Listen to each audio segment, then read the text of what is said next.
하나님 성령 하나님 나를 만지소서 상하고 깨어져 지친 나를 새롭게 하소서 성령의 바 시들은 내 영 살리소서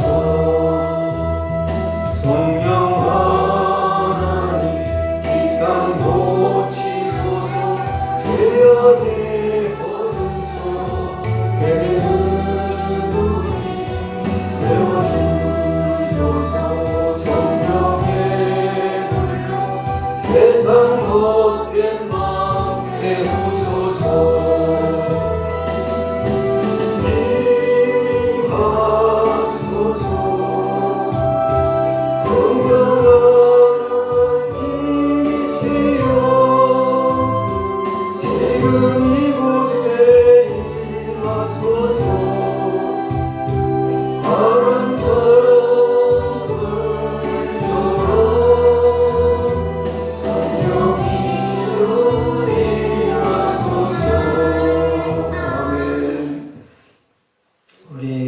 머리 숙여 한 주간 동안의 삶을 돌이켜보시며 참회의 기도를 하나님께 드리겠습니다.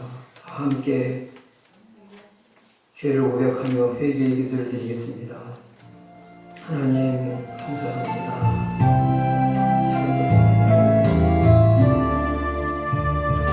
우리의 죄와 허물을 살피며 하나님께 고백함으로 죄에서 돌아서서 의의 길을 가기를 원합니다. 한없이 연약하고 부족해서 또 넘어지고 흔들리고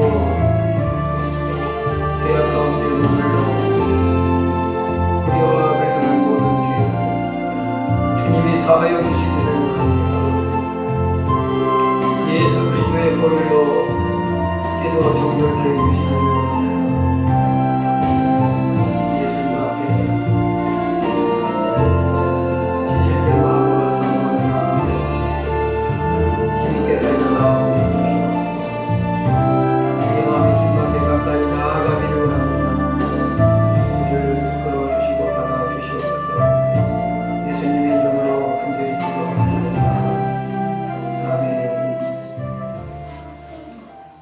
하나님 감사합니다. 10월 한 달도 우리 앞에서 이제 다 지나가고 있습니다. 10월 마지막 주일을 맞이해서 하나님 전에 모여 예배할 수 있게 해주셔서 감사합니다. 저희들 한없이 연약하고 부족해서 지은 허물과 죄를 주님의 피로 용서해 주시고 우리의 더러워진 마음을 주여 깨끗하게 하옵소서. 오늘도 우리가 마음 모아 드리는 예배를 받아주시고 예배하는 각 사람들의 마음에 하늘의 위로와 평안과 주의 축복이 임하게 하옵소서. 예수님의 이름으로 기도하옵나이다. 아멘. 우리 자리에서 일어나셔서 새 찬송가 48장 하나님께 드리겠습니다. 새 찬송가 48장입니다.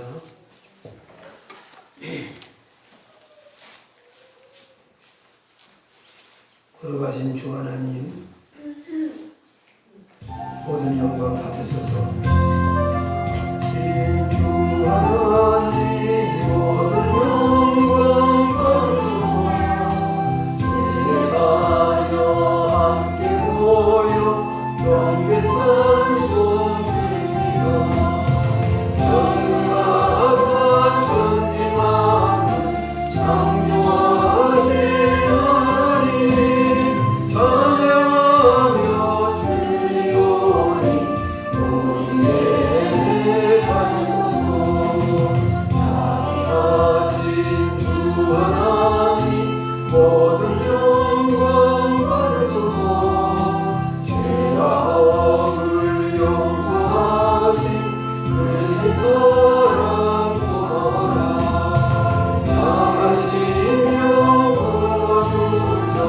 기쁨 주신 하나님 감사하며 드리오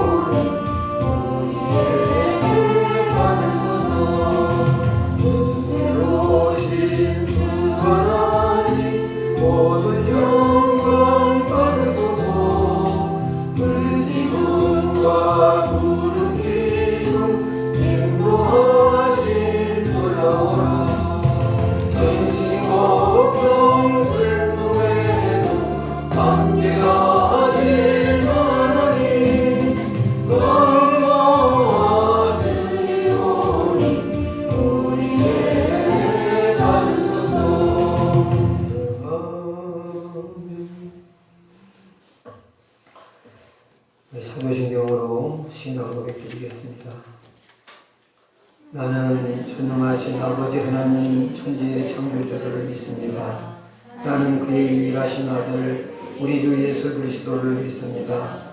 그는 성령으로 잉태되어 동정녀 마리아에게서 고난을 받아 못 박혀 죽으시고 장사된 지 사흘 만에 죽은 자 가운데서 다시 살아나셨으며 하늘에 오르시어 전능하신 아버지 하나님 우편에 앉아 계시다가 거기로부터 살아있는 자와 죽은 자를 심판하러 오십니다. 나는 성령을 믿으며 거룩한 공교회와 성도의 교제와 죄를 용서받는 것과 몸의 부활과 영생을 믿습니다. 아멘. 모두 자리에 착석해 주시기 바랍니다. 우리에게 주시는 하나님 말씀은 구약성경 여호수아서 22장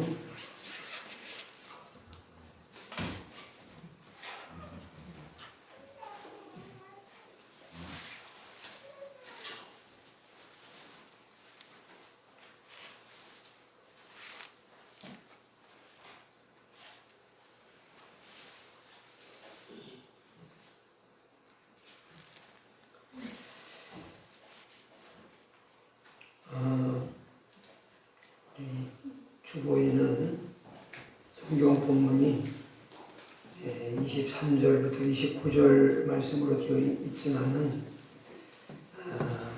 본문 설교할 본문이 10절부터 성경 마지막 절까지 너무 길기 때문에 성경을 29절부터 마지막 34절까지 그렇게 읽도록 하겠습니다.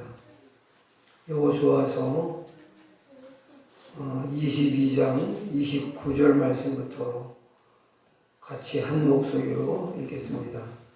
우리가 번제나 소제나 다른 제사를 위하여 우리 하나님 여호와의 성막 앞에 있는 단 외에 단을 쌓음으로 여호와께 패역하고 오늘날 여호와를 조충해서 떠나려 함은 결단코 아니니라 하리라.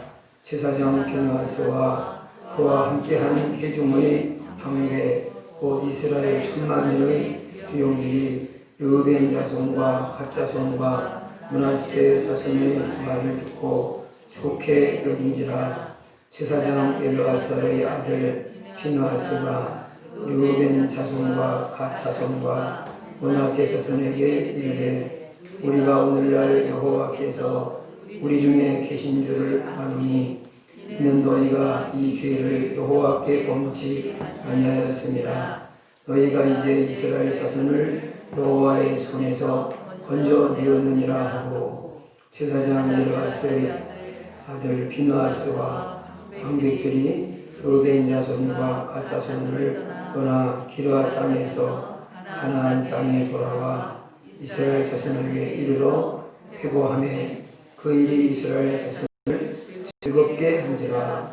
이스라엘 자손이 하나님을 찬송하고 르우벤 자손과 갓 자손의 거하는 땅에 가서 싸워 그것을 멸하자 하는 말을 다시 하지 아니하였더라. 르우벤 자손과 갓 자손이 그 단을 베시라 칭하였으니 우리 사이에 이 단은 여호와께서 하나님이 되시는 증거라 함이었더라. 아멘. 우리 1757번 찬양 드리면서 하나님께 준비하신 예물을 드리겠습니다.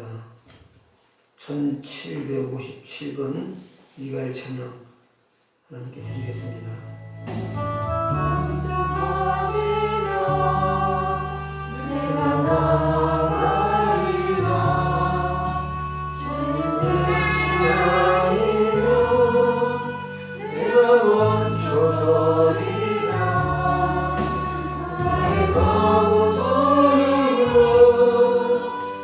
주님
드리신 헌금을 하나님께 봉헌하겠습니다.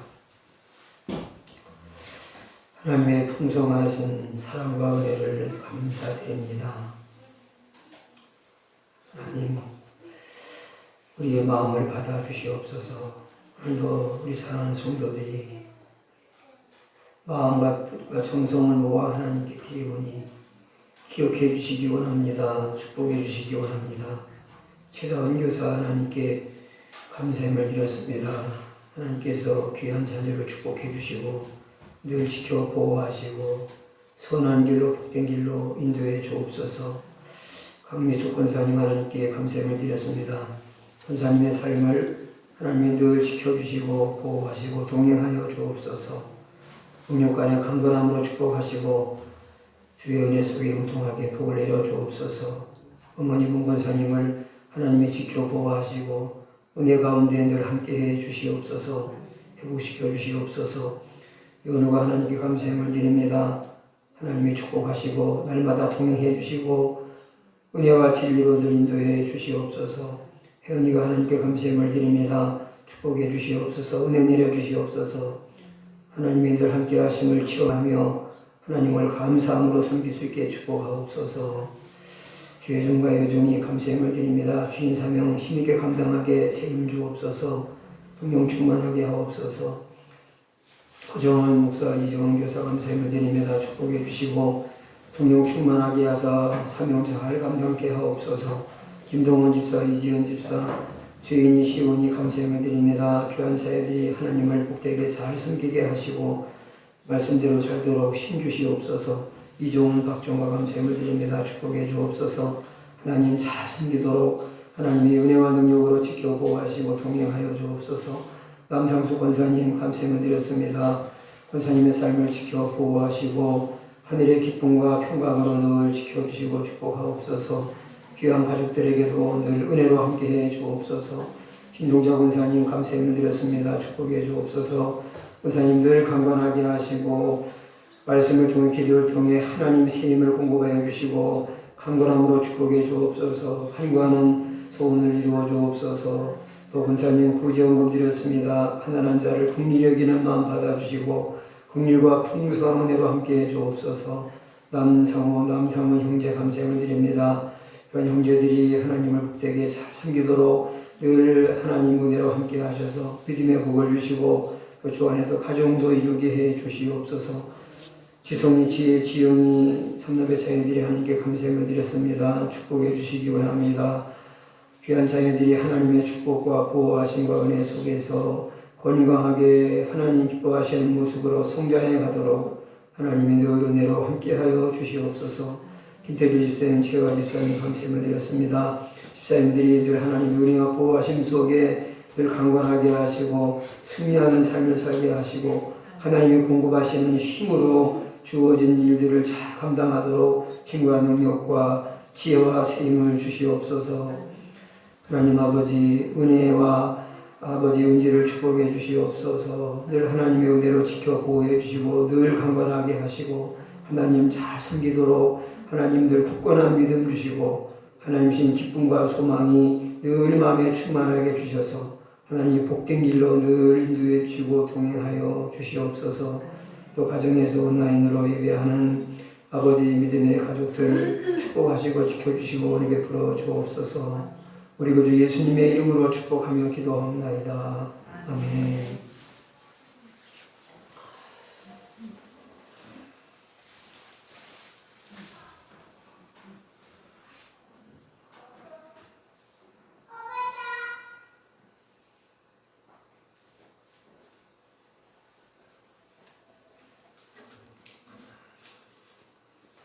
오늘은 소통이 중요하다 이런 제목으로 말씀을 전하도록 하겠습니다.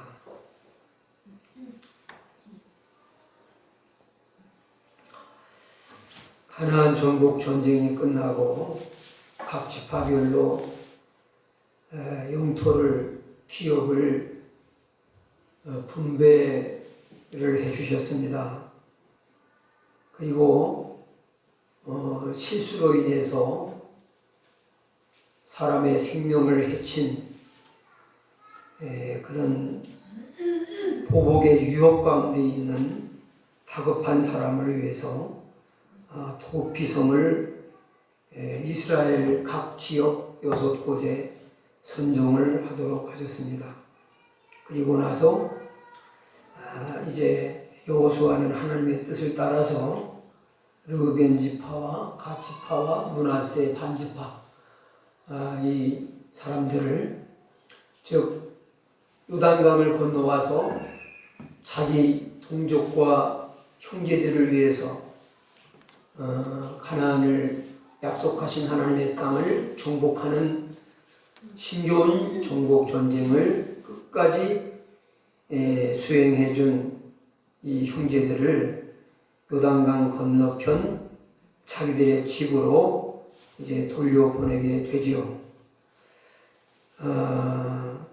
여호수아는 자신들의 장막으로 돌아가는 이 두 지파 반 사람들에게, 다시 말하면 르벤, 갓, 므낫세 반 지파 사람들에게 많은 가축과 금, 은, 동, 철과 또 많은 의복을 선물로 보내주었습니다. 저들은 이제 감격을 안고 기쁨을 가지고 이제 많은 선물을 가지고 집으로 돌아가는 길입니다. 이제 요단강 앞에 이르러 저들은 한 가지 생각을 하게 되고, 그 생각으로 인해서 한 사건이 일어나게 됩니다. 문제가 발생하게 됩니다. 오늘은 그 요단강을 건너기 전 요단강 언덕에서 저들의 갑작스러운 생각으로 만들게 된 하나의 물체가 이스라엘 백성들에게 큰 문제를 일으키게 되었다는 것을 핵심 내용으로 말씀을 나누려고 합니다. 우리 한번 10절 말씀을 같이 읽도록 하겠습니다. 10절 말씀. 르벤 자손과 므낫세 반 지파가 가나안 땅 요단 언덕가에 이르자 거기서 요단가에 단을 쌓았는데 볼만한 큰 단이었더라. 자, 뭘 했어요? 요단강을 건너 자기들 집으로 가기 전에 큰 단을 쌓았습니다. 이스라엘 백성들이 돌을 이렇게 높이 쌓아 올리는 거예요. 강대상 크기보다 더 크게,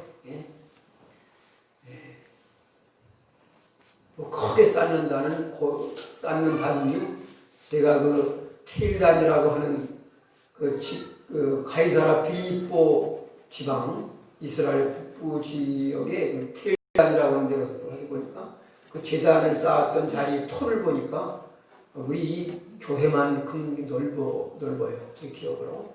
큰 단을 쌓았다고 하는 거 보니까 막 그렇게 큰 단을 돌을 쌓아서 이제 단을 쌓는데, 단을 뭐 하려고 쌓는 겁니까? 돌을 주워다가 단을 왜 되게 쌓아요? 뭐 하려고요? 그렇죠. 그 위에 하나님께 제물을 바치기 위해서, 제사 드리기 위해서, 지금으로 말하면 예배 드리기 위해서 단을 쌓는 겁니다. 하나님께 제물 드릴 장소를 만드는 거예요. 그게 제단이라고 하는 거죠. 그래서 이제 일이 문제가 발생을 하게 됩니다. 어떤 문제입니까? 우리 11절, 12절 또 읽겠습니다. 이스라엘 자손이 들은즉, 이스라엘 자손들은 누굴 말합니까? 요단 서편에 있는 9지파 반 지파 이름 수로는 이제 10지파죠. 이 사람들이 그 소식을 들었어요.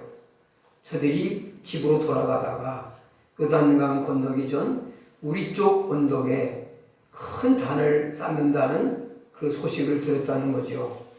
그리고 그 다음에 있습니다.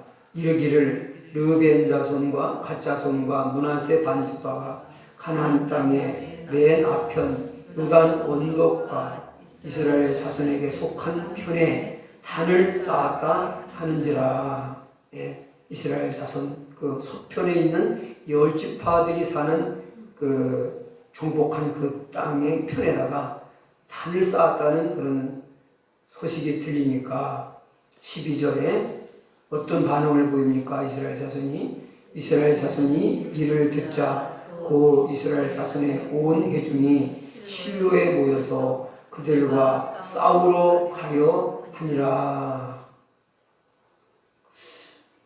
제단을 쌓았다고 하는데 왜 싸우려고 했을까요? 왜 전쟁을 벌려고 했을까요? 싸우면 안 되죠. 그렇죠? 같은 동족이고 형제이기 때문에, 형제 지파이기 때문에, 같은 하나님의 자녀이기 때문에 절대 싸우면 안 돼요. 이 싸움을 그냥 치고받고 뭐 말싸움하는 정도가 아니고, 치고받고 육탄전 벌이는 정도가 아니고, 예? 죽이고 죽는 그런 험악한 싸움이잖아요. 살상극이 벌어지는 그런 싸움을 말하는 거잖아요. 그렇죠? 전쟁을 말하는 거예요. 일어나지 말아야 될 일들이 많이 있지만 그 중에서는 우리 적어도 다른 민족과도 싸워서는 안 되지만은 같은 동족 간의 싸움은 절대 일어나서는 안 됩니다. 그렇죠? 그거 얼마나 비극입니까? 좁은 의미에서는 가족끼리 피 흘리는 싸움을 한다면은 그 얼마나 불행한 집안이에요. 서로 사랑하고 살아도 이 짧은 세상에 정말 피 튀기게 싸우고 죽이고 죽는 싸움을 한다면은 아마 그보다 더한 비극은 이 땅에서 없는 것 같아요. 근데 왜 싸우려고 했을까요? 이상하죠? 단이 쌓았다면은 우리 얼핏들이면 그 좋은 일 아니에요? 가기 전에 감사 예배, 그동안 전쟁 잘하고 돌아가기 위해서 감사합니다. 감사 예배 드리려고, 감사의 기사를 드리려고 단을 쌓았나 보다. 그렇게 이제 우리가 이해를 할 수도 있겠죠. 그런데 저들 나름대로는 전쟁을 해야 되겠다 할 만큼 저들이 볼 때는 잘못된 일이라고 보았기 때문에 그런 거예요. 그렇죠. 보통 잘못된 일이라고 생각하지 않았다면은 저들을 쳐 죽여야 되겠다. 싸워서 저들의 벌장머리를 고쳐줘야 되겠다. 그런 마음으로 전쟁을 하려고 하는 건데, 저들 요단강 서편에 있는 이 10지파 이스라엘 민족 백성들이 볼 때는 요단 동쪽에 있는 이 사람들이 이제 자기 고향으로, 자기 집으로 가려고 하던 이 사람들이 지금 너무 맞아 죽을 만큼 큰 잘못을 했다고 지금 생각하고 있기 때문에 싸워야 되겠다는 그런 마음이 든 거예요. 참, 우리가 어떤 일을 보면은 진짜 두디가 패고 싶을 만큼 화가 일어나는 게 있잖아요. 그렇죠? 한국 가서 그냥 어떻게 그냥 우리들 흔히 쓰는 말로 들었다 놨다 하고 싶을 정도로다가 막 싸우고 싶을 정도로다가 막 분노가 치밀는 일도 있잖아요. 그런 일 없으십니까? 살아오면서 그런 일은 나는 경험해 본 일이어서 나는 누구하고 처음부터 막 그냥 진짜 치고받고 싸우고 싶을 만큼 화가 나는 일이 나는 한 번도 없어. 그런 분은 참 제가 성자라고 호칭해 드리고 싶어요. 근데 그런 일이 자주 있는 건 아니겠지만은 어쩌다 한 번이라도 있을 수 있죠. 이럴 때 우리가 조심해야 되죠. 그렇죠? 근데 이스라엘 결론적으로 먼저 말씀드리면은 이런 위기를, 서로 힘을 합쳐 하나의 목표를 위해서, 하나님의 뜻을 위해서 한 마음으로 목숨 걸고 같이 싸워주고 같이 도움받고 서로 사랑하고 피로 맺은 형제라고 할 수 있는 이런 사람들이 잘 일 끝내고 돌아가다가 같이 또 치고받고 싸우고 죽이고 죽는다? 말도 안 되는 일이잖아요. 그런데 결론은 잘 일이 수습됐다는 얘기입니다. 뭘까요? 싸우러 가기 전에 한 번 더 생각한 거죠. 그래서 뭐예요? 신상 파악을 위한 그런 대표단들을 보내기로 한 거예요.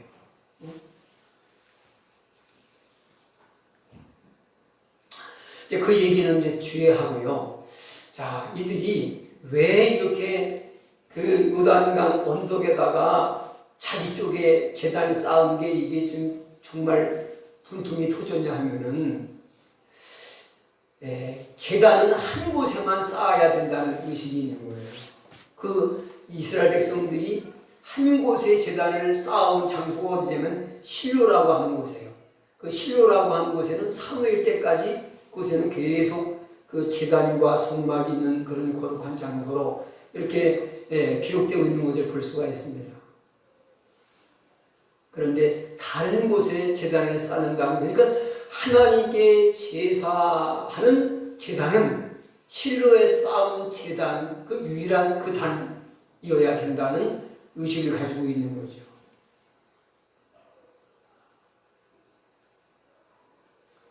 자, 그런데 오늘 말씀을 이제 오늘 그 29절을 보셨잖아요. 그런데 그 단은요, 제사 드릴 목적으로 쌓은 단이 아니었어요. 그렇죠? 그러면 거기 실로에 있는 제단 말고 다른 곳에 또 단을 쌓으면 안 됩니까? 그 유대인들의 개념 속에는 예배는 실로에 있는 그 유일한 그 제단에서만 하나님께 제사해야 된다. 그런 의식을 가지고 있었던 거예요. 예배는 꼭 거기서만 드려야 된다. 자, 이런 의식을 가지고 있던 사람이 신약에 보면은 또 나와요. 그게 누군가 하면은 사마리아 여인입니다. 사마리아 우물가에서 예수님이 그 여인을 만나 주시지요. 자, 이 예수님과 사마리아 여인이 만난 것은 누구의 의지일까요? 사마리아 여인이 만나려고 예수님을 초대해서 만나지게 된 겁니까? 예수님이 찾아가신 겁니까? 예, 예수님이 찾아가 주신 거죠. 예수님의 의지에 의해서 죄 많은 여인이 거룩하신 주님, 구원의 주님을 만나게 된 거죠. 여러분, 우리가 주님을 믿게 된 거 내 의지가 아니라 주님이 우리를 먼저 찾아와 주셨기 때문이에요. 아멘? 예. 그래서 대화를 물가에서 그 여인과 예수님이 나누게 되죠. 예수님의 대화의 목적은 그 여인이 예수님을 믿고 죄를 사함받고 구원받게 하기 위해서인데, 그 여인은 예수님이 딱 옷 입은 옷차림을 보니까 유대인들은, 정통 유대인들 옷에는 이 술이 달려있어요. 술. 먹으면 취하는 술, 마시는 술이 아니라, 여러분 이렇게 실을 가다가다 이렇게 해가지고서 차랑차랑 흔드는 그 술 있잖아요. 그 술이 달려있습니다. 그래서 예수님이 유대인의 그 복장을 하고 계신 거를 막 봤던 것 같아요. 그래서 우리 조상들은 이 산에서 예배를 했는데 당신들은 예배할 곳이 예루살렘에 있다고 하는 소문을 들었습니다. 그렇게 말하더이다 라고 얘기를 해요. 이 말 속에는 뭐냐? 우리는 예루살렘에 갈 수 없는 사마리아인이기 때문에 사마리아인들을 받아주진 않아요. 부정하다고. 이방인과 유대인이 섞여 사는 혼혈족들이기 때문에 너희들은 부정하다 이거예요. 거룩한 하나님의 성전은 예루살렘에 올 수 없다 이거예요. 그래서 예루살렘 성전에 가서 예배드리고 싶은데 우리는 거기 가서 예배드릴 수가 없어서 이 그리심산이라는 산에서 예배를 드리고 있습니다. 이게 당신이 부럽다는 거예요. 예루살렘 성전에서 예배하는 당신이 부럽소. 그런 얘기죠. 그러니까 예수님 뭐라고 그러십니까? 여자여 내 말을 믿으라. 이 산에서도 말고 예루살렘에서도 말고 너희가 아버지께 예배할 때가 이르리라. 아버지께 참되게 예배하는 자들은 영과 진리로 예배할 때가 오나니 그 이때라. 아버지께서는 자기에게 이렇게 예배하는 자들을 찾으시리라. 예수님 말씀은 쉽게 말하는 거예요. 너희가 예배하는 이 산에서 예배하든 예루살렘에서 예배하든 그 장소가 중요한 게 아니라 신령과 진정으로 예배하는 게 중요하다는 거예요. 우리가 이 코로나19 상황 속에서 이제 이 온라인 예배라는 게 이 듣도 보도 못하던 이제 최초의 상황이 이제 우리에게 벌어졌었죠. 지금도 뭐 아직까지는 현재 진행 중이고. 그런데 저는 온라인으로 가정에서 예배할 수 있다고 생각이 돼요. 그런데 뭐냐 중요한 건 예배가 예배답게 안 되더라는 거죠. 예배가 안 돼요. 그지 가정에서 온라인으로 예배를 하니까 현장에 나와서 현장 예배 드리는 것 같이 그런 예배가 되던가요? 저도 드려봤어요. 다른 교회 예배 우리 최영 권사님이 오셔서 우리 교회를 예배를 드리시고 나서 굳이 또 자기 교회 예배를 드리겠다는 거예요. 그래서 드리도록 제가 컴퓨터를 켜가지고 해드렸어요. 우리 같이 참여해 보려고 하니까 저쪽에서는 설거지하고 아무거나 설거지하고 여기서 예배한다고 그러고 있고 이게 뭐 안 돼요. 또 자녀들이 아이들이 어린 사람들은 더더욱 예배가 안 돼요. 그러니까 신령과 진정의 예배가 안 되기 때문에 우리가 할 수 있으면 뭐예요? 현장 예배를 드릴 수밖에 없는 거죠. 할 수만 있으면. 가정에서도 신령과 진정의 예배가 하나님께 온전히 마음과 예배하는 것이 가능하다면 뭐 불갑을 집에서 드릴 수 있겠죠. 근데 이제 우리가 어쩔 수 없는 상황이기 때문에 또 우리가 조심할 건 조심하고 또 지키라고 하는 법은 또 지켜야 하기 때문에 또 온라인으로 예배를 드리기도 했지만은 근데 드려보니까 참 예배가 예배답게 안 드려지더라는 거죠. 그러나 우리가 너무 장수에 구애받을 필요는 없다. 꼭 이 자리에서 꼭 정한 자리에서 예배하는 것, 신령과 진정의 예배를 위해서 필요한 방법이긴 하지만은 거기다가 그게 본질은 아니죠. 꼭 실로의 제단에서만 제사해야 된다. 그게 본질은 아닙니다. 그런데 본질이 아닌 것을